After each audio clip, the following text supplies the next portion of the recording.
Hola chicos, otra vez estoy sin cámara para grabarme porque se está tardando mucho en hacer el render. El render es el procesamiento del video. Entonces con así sin mi rostro creo que es un poco más rápido. Ya estamos en el penúltimo tema prácticamente de nuestro bloque. Ajá. Les recuerdo que tienen la guía de estudio y eso les indica hasta qué punto de la información entran los temas para el examen de este parcial. Entonces vamos a cerrar, digamos que el análisis de la historia del cine mexicano con la última etapa, que esta etapa se denomina el nuevo cine mexicano. ¿Ok? Vamos a avanzar. Vamos a comenzar a partir de este punto de la línea del tiempo. Ya estuvimos mencionando un poquito de las ficheras, que realmente eran las rumberas, pero tienen un punto de diferencia. Las rumberas eran 100% vedettes, artistas de cabaret, y las ficheras eran como, o fueron como una copia un poquito más burda, pero bueno, vamos a ir avanzando.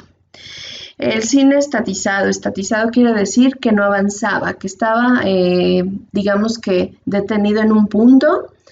Ya sabemos todo lo que ocurre alrededor del 68, pero en el 70 asume la presidencia Luis Echeverría, donde pues si estaba todo parado o estaba todo mal en cuanto al cine en México, pues terminó de empeorar un poco porque vinieron más crisis económicas, el país no se había recuperado de los Juegos, el gasto que había tenido con los Juegos Olímpicos y pues había que sacar presupuesto de otros lados. Como anécdota, les recuerdo que la tenencia que se paga en México por la posesión de un automóvil se instauró en 1968 precisamente para financiar las Olimpiadas y se había planeado que solamente iba a ser ese año y tal vez otro.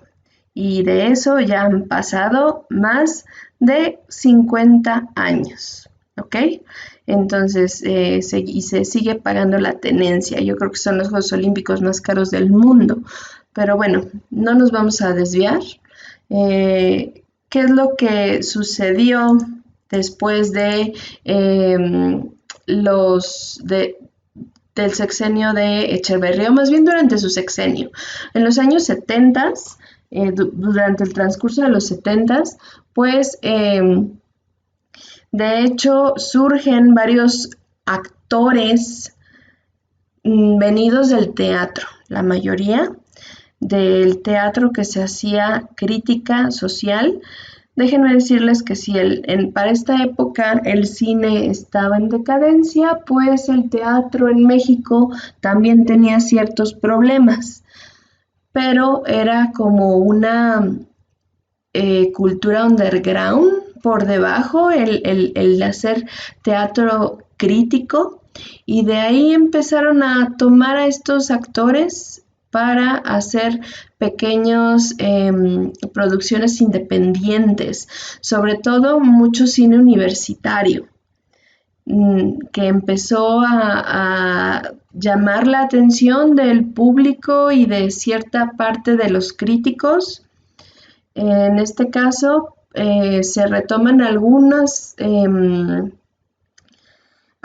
historias, como el Castillo de la Pureza, pero otras son completamente innovadoras, o más bien era un cine mexicano, películas que hablaban de cosas de la realidad.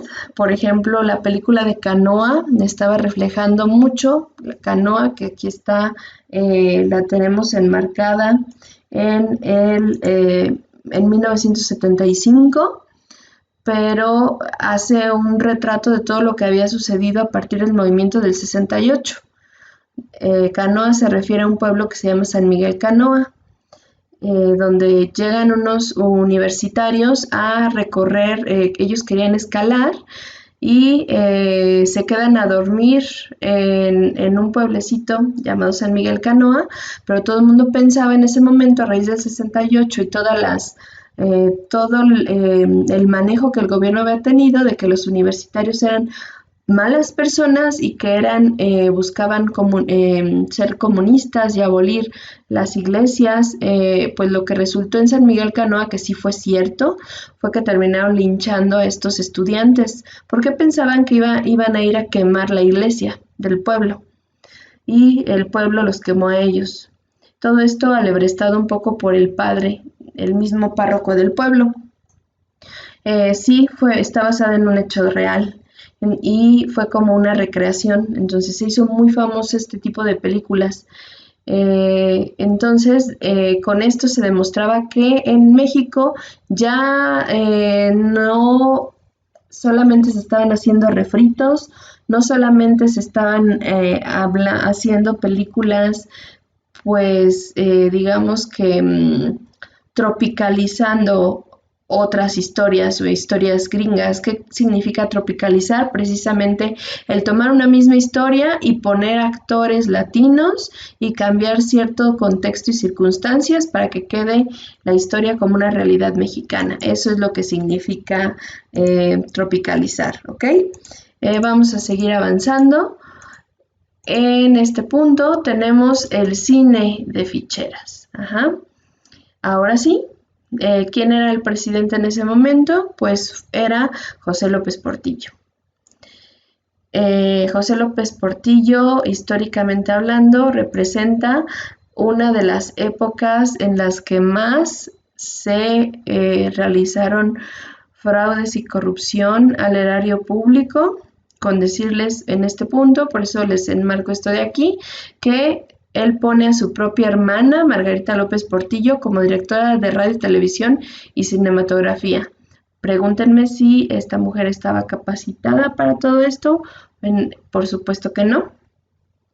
Entonces era como un emperador que estaba poniendo a solo sus allegados y a su familia en ciertos cargos públicos. Entonces esto terminó de lo poco que se hacía bien de cine comercial, por supuesto, porque seguía el cine independiente y el cine universitario trabajando, pues era terrible. Se hicieron muchas reformas, algunas más o menos, algunas muy malas. Ahí es donde empezaron muchísimos programas auspiciados por marcas muy fuertes. Entonces, sobre todo en televisión, pero el cine sí lo tenían prácticamente olvidado.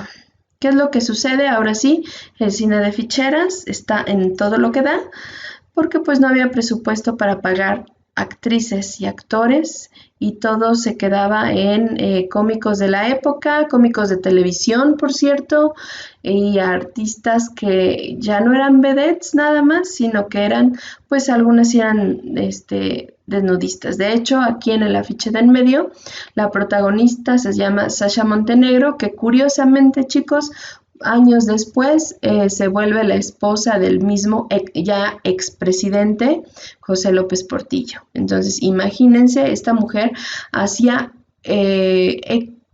cantidades de películas a diestra y siniestra, precisamente porque era en su época pues la amante del presidente. Y de esa calidad era el cine. No todas las películas de lo que se llama cine de ficheras era muy malo, pero era, como ya les mencioné en la videoclase anterior, era muy monótono.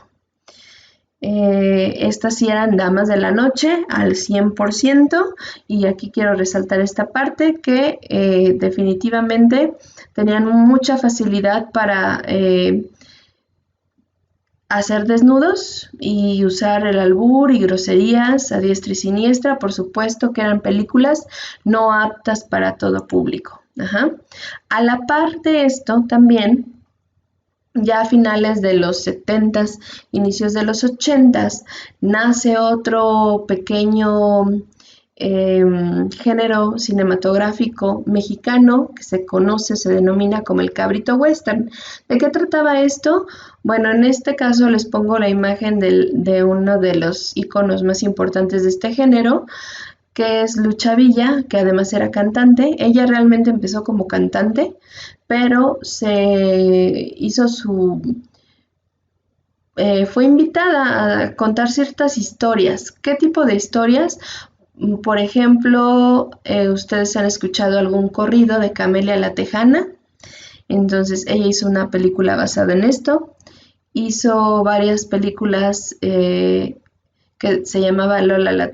Bueno, alguna vez hizo algo sobre Lola la trailera, pero se trataba de eso, de intentar retratar la realidad, pero del mexicano migrante. Es donde empezó este fenómeno de grandes migraciones de México a Estados Unidos, la clásica persona que viene desde abajo y se tiene que ganar el pan, pero ya no en las grandes ciudades, como fue el caso de las películas de Pedro Infante, sino aquí ya vamos trabajando hacia otro país. Entonces además de que cantaba canciones rancheras, eso le obtuvo precisamente mucho público en Estados Unidos, en los mexicanos de Estados Unidos. Entonces, por eso se le llamó cabrito western, porque también era como, se hablaba de traficantes, de atracos, de mafias, no como nuestro actual subcultura de las narcoseries, sino esto trataba de ser algo así, pero rosa, un poquito más rosa, ¿no? Que a pesar de estar inmiscuidos en este mundo, los protagonistas no se corrompían, ajá. Y se convirtió en el segundo y el último de los grandes géneros que creó el cine mexicano. Ya sabemos que el más importante era el de los luchadores. Entonces vamos a seguir avanzando. ¿Qué pasa en México durante esta crisis? Perdón. Ya en los 80s, del 82 al 88, se empezaron a crear más cine independiente. Este es un frame tomado de una película que se llama Frida, Naturaleza Viva, de 1983.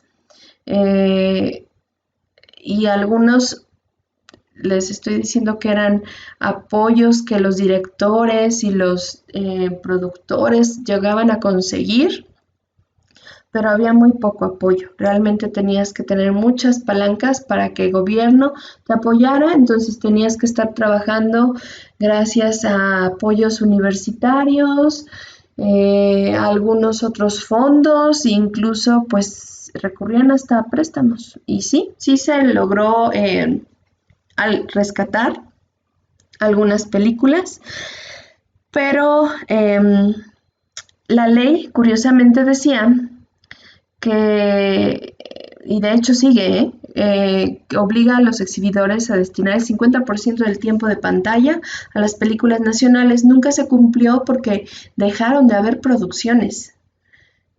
Casi se detuvo. Y las pocas producciones que podían entrar a exhibición, a cine comercial, no eran aptas para todo público. Y las poquitas que se anunciaban no podían cumplir todo el tiempo en el cine. Entonces, poco a poco, ¿qué sucede? Que la gente, el público en general, se deja de interesar por ir a ver cine mexicano, por precisamente la poca oferta que había, y se exhibían en lugares muy escondidos o duraban poco. Entonces, prácticamente la gente olvidó el cine nacional, en este caso, hasta 1983. Ajá. Le estaba diciendo que en la parte anterior, del 82 al 88, todas las películas que fueron galardonadas o la mayoría de esas películas, muy pocas llegaron a las salas comerciales. La mayoría eran en algunas muestras independientes, en festivales de cine, cosas así. Hasta que en 1983 se crea el Instituto Mexicano de Cinematografía. Ya no era solamente el Instituto de Radio y Televisión y Cinematografía, que dependía, que estaba como dentro de cultura. Esto ya se saca un poquito y se trata de que este instituto sigue, aunque empezó trabajando en esa dirección hasta el 89, pasa a ser 100% administrado por Conaculta. ¿Qué es lo que cambia aquí?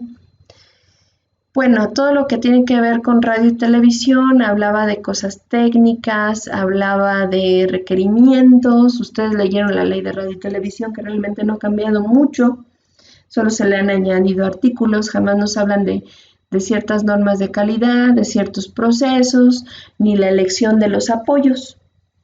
Pero ahora Conaculta, siendo el Consejo Nacional para la Cultura y las Artes, pues ya tenía otras facultades, ya podía ser un filtro mucho mejor para la calidad de los apoyos que se podían dar a qué historias en el cine. Y realmente en cuestión de 1 o 2 años se nota completamente el cambio del IMCINE apoyado por Conaculta. Ajá. Este es el logo del IMCINE. Muchas de las películas que ustedes ven en festivales aparece este loguito, ya ha cambiado un poco, pero son películas, las películas donde aparece el logo del IMCINE es que reciben apoyos, quiere decir que fueron revisadas, pasaron por un proceso de calidad, pasaron por un jurado calificador, entonces no, y que no es cualquier jurado. Ya si la película es buena o mala, eso es algo subjetivo, chicos. Ajá. Siempre vamos a encontrar razones técnicas y razones sentimentales para hacer un juicio de valor sobre una película, pero el IMCINE no hace eso. El IMCINE solamente verifica que estés dándole empleo a actores mexicanos, que sí sean actores, que estén reconocidos, o si estás haciendo cine universitario y que quieres otro apoyo del IMCINE, que realmente sea a través de una universidad, etcétera. Pero vamos a analizar estos puntos, ¿ok? El traslado del IMCINE a otra entidad gubernamental representó algo más que un simple cambio. Ajá. Al estar en Conaculta durante el gobierno de Carlos Salinas, pregunta de examen, se rompió un esquema de esa relación que había entre cine y gobierno. Desde Porfirio Díaz, chicos, estaba relacionado el gobierno 100% a la creación y producción de cine mexicano. Ahora no, el Conaculta, aunque indirectamente depende del gobierno, tiene otras facultades. Entonces, al salir de esa dirección de radio y televisión y perder ese carácter político con el que se trataba mucho el cine, pues se fue liberando y dejando de comparar con la televisión. Durante la época de decadencia, como vieron muchos actores de televisión o de ciertos presentadores, terminaron haciendo cine. Entonces trata de romper como con eso, que es el IMCINE, que sí sean actores, que sí sean directores, que tengan estudios de estudios sobre cine, etcétera. Eso es de lo que se encarga el IMCINE para crear apoyos. De manera general, se trata de separar el cine o diferenciarlo de los medios como la radio y la televisión, haciendo énfasis en que es un medio, sí, de entretenimiento, pero también es un arte y es una actividad social, porque implica que la gente salga de sus casas, interactúe con la gente, que comparta un tiempo y espacio. Cosa que en el cine, que en la televisión y en el radio no funciona así. Entonces tenía que ser considerado como algo aparte. Esto es a lo que trata este pequeño texto. Ajá. Por eso debía ser tratado y evaluado de otra manera. Precisamente durante esos 10 años que el IMCINE logra volver a abrir muchas puertas para creadores, para actores, para guionistas, hay un parteaguas en los 90s. Ajá. Se anuncia una película dirigida por Alfonso Arau, que se llamaba Como agua para chocolate, está basada en una novela, pero la manera en que se hizo, cómo se contó la historia fue un boom. Ajá. Al grado de que pudo estar mucho tiempo en las salas de exhibición y hasta en Estados Unidos. Y en Monterrey también fue, y en la Ciudad de México también, pero a lo que estoy refiriéndome con hablar de Monterrey es que estoy hablando de provincia. Ajá. Muchas películas en la época de decadencia no llegaban a provincia ni siquiera. Ajá. Llegaban meses y a veces años después. En cambio, en esta, Como agua para chocolate, se estaba exhibiendo, sí, en la Ciudad de México, pero empezó a salir de ahí y fue buena y fue bien acogida. ¿Por qué? Porque para empezar tenía otra generación de actores que en su momento eran desconocidos, entonces ya no había ciertos prejuicios. Les digo que está basada en una novela, entonces cierto tipo de gente que sabía esto, pues le llamó la atención. Y la gente que no sabía eso, al ver la clasificación y al ver que se exhibía al lado de películas para todo público, pues le empezó a llamar la atención y fue un golpe masivo. Ajá. Era como, wow, ¿qué pasó? ¿Esto de dónde salió, no? Y de ahí empezó a venir una serie de nuevos rostros. Susana Zabaleta, sabemos que es cantante, pero ella también hizo algunas películas, como una que se llama Supernatural. Si tienen la oportunidad de buscarla, véanla. Es uno de los primeros filmes ya de nuevo cine mexicano que hablaba sobre terror. Ajá. A partir del 83 y en los 90s el cine iba lento pero seguro hacia arriba, al grado de que pudimos ver rostros nuevos, pudimos ver propuestas nuevas. Aquí tenemos a Cecilia Suárez, chicos. Cecilia Suárez no solamente sale en La Casa de las Flores, ella es una actriz de teatro, ella no habla así como habla en La Casa de las Flores, es una actriz muy versátil. Ajá. De hecho, aquí en México ella es de las pocas actrices que se ha rehusado a hacer desnudos, lo cual es pues muy loable también. Y mantener como cierta calidad. Ella solo participa en historias, de hecho hizo novelas de Argos que se salen de lo común. Ajá, entonces, pues ese es un indicio. Y ella también fue un rostro nuevo del nuevo cine mexicano. Y empezó a resurgir a través de este tipo de películas, gracias a que se empezó a valorar, gracias al CONACULTA, al cine mexicano como arte, por supuesto como industria. Entonces, pues sabían que ya lo seguro, aquello de las rumberas, aquello del chistecito, pues ya no dejaba. Tenían que contar historias nuevas y realmente el cine mexicano se recuperó. A través de los años 90 y los 2000 hubieron muchas temáticas. Esta película de Matando Cabos, por ejemplo, me incorporaba realidades sociales como pues la inseguridad, pero también con toques cómicos, sin ser una comedia al 100%, sí te dejaba como un pequeño presión en el pecho con la historia. Si la pueden ver, véanla. Ajá. No es la única, por supuesto. Si ustedes googlean nuevo cine mexicano, van a salirles muchísimas películas de los finales de los 80s, los 90s, inicios del 2000. De hecho, algo pasa con nuestro nuevo cine mexicano por allá del 2015 o incluso un poquito antes, que empezamos a ver películas como estas que algunas de ustedes, algunos y algunas de ustedes reconocen. Ajá. El común denominador es que estas películas mexicanas, la mayoría son comedias. Ya no vemos muchas películas con ese retrato de la realidad. Sí las hay, pero ya no están.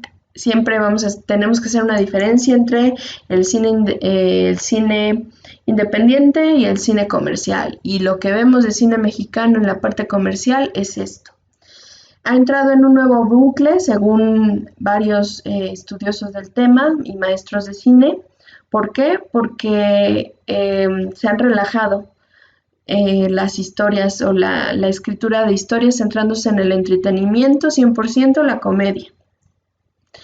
De hecho, los últimos 5 años, como les mencionaba, del 2015, yo considero que un poquito antes, igual y hasta del 2010, para acá, el cine comercial ha sido comedias y tropicalización de otros filmes que también han sido comedias.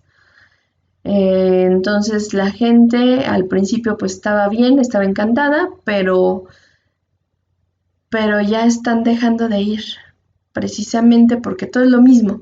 Ajá.